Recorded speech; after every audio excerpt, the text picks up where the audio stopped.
Good evening, my fellow colonists. We are here today to discuss the immense problems facing our nation. These problems shadow our everyday lives and threaten life as we know it. Personally, I live in the daily fear of my immense debt I have accumulated, not through choice, but because it was a choice between going to debt or dying. I live in fear of going to jail for my debt, which would mean leaving my wife, daughters, sons, and servants in the cold by themselves, hungry, scared, and afraid. It is because of their efforts that we're able to produce fruit, milk, eggs, vegetables, and grain. While many of you do not see the great extremes of poverty and wealth, I see it on a daily basis. My neighbors and I struggle hard. I live in debt so great we could go to jail for it. But alas, we still have it a lot better than some. We work hard every day and struggle, but some are starving in the streets. They cry for hunger and thirst and have no bed to sleep in. Meanwhile, the rich worry about their status and smoking cigars, avoiding the real impact the war will have. The war will affect us the most, the farmers, because we're tied directly to Britain's economy. My fortune, as well as my neighbors, are directly tied to this system.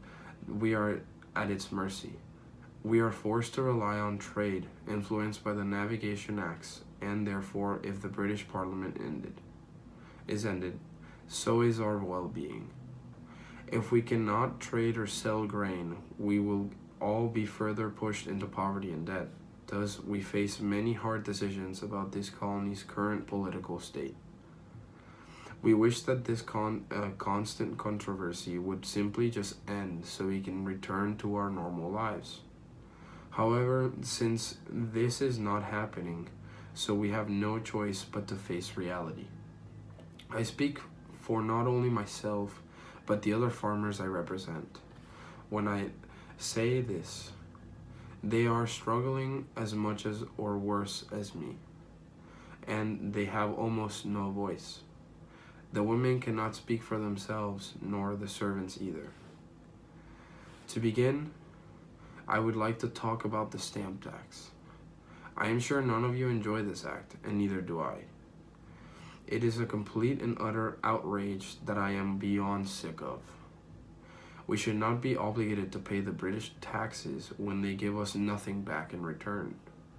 We are forced to give them money and house them in our homes and feed them. This is an outrage when we can barely afford to feed ourselves. We must put a stop to this immediately.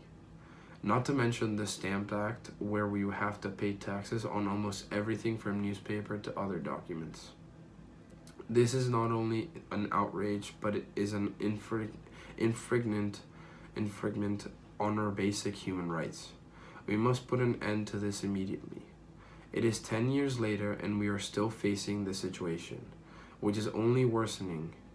Why should we have to house random soldiers in our house and feed them? They are infringing on our happiness and fruit. How long can this go on? How long can we pay extra for newspapers? How long can we unwillingly house soldiers? How much longer can we face all these outright violations of our basic human rights? Locke said we had the basic rights to life, liberty, and the pursuit of happiness. However, because of the British, we have almost none of these rights, certainly not the pursuit of happiness. We live in misery and have little chance to improve our living situation, especially the farmers. We had to get into debt to farm and buy the necessary tools, equipment, and land. When we had a good season, we can barely make a profit, and a bad season just puts us further into the sea of debt we are already drowning in. The debt will follow us for life probably, and it is something we can never escape, just like the British taxes on us. We have few liberties, and the British are just taking away more time progress. How long will it take for us to speak for these injustices? Another problem facing our nation is mobs. Even though lots of problems are facing us, we cannot resort to mob rule and the damage that riot caused. The aftermath leaves farmers such as me devastated and with nothing. It is my worst fear for a mob to burn down my farm, leaving me with nothing. Mobs threaten our private property and our lives as they bring nothing but fear and ruin. We are at the mercy of mobs. They run the streets and threaten our families. Fire screaming and blood fills the streets. We cannot continue to allow riots and mobs, no matter how angry we are at our current political situation. If we do, we will turn to mob rule and leave all traces of any sort of government behind. While our current government situation is far from ideal, no government could be even worse than the situation facing us today with Britain. The British Empire has complete control over our trade. We are slaves to their economic system. While we are poor and indebted farmers living a life where we face the daily struggles of living in crippling debt without the British economic system, we would be even worse off. We would probably be dead from starvation or worse. We are tied to this horrified economic system even though it hurts us, because the alternative is even worse. How can we suffer like this? How can we survive when we rely on Britain for giving us basic needs? But what if we were suffering through this when there is something better? A revolution offers a glimmer of hope for a better life. However, it is a risk because we could end up worse.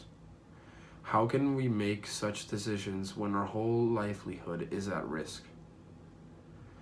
How can we decide when it is a game of life or death? Meanwhile, the elites complain about losing their luxuries if we go to war. While we may lose our houses, families, and even our lives. We cannot stand to be silent in the face of these injustices. It is an outrage, but we are stuck between two bad decisions. That is why we must unite and think together, pooling our resources to find the best solution. Today, I challenge you all to think long and hard. Think about the impact your actions will have on every member of this colony. Do not just think about the rich. Think about all, the farmers, the servants, the merchants, and the poor. We're all a part of this colony, and when it comes to time to fight, you will need all of our support. We must all unite if we want to change to happen.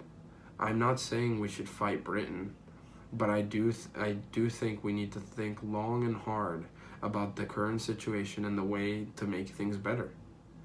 We cannot keep living miserably at the mercy of the British rule. We must face reality.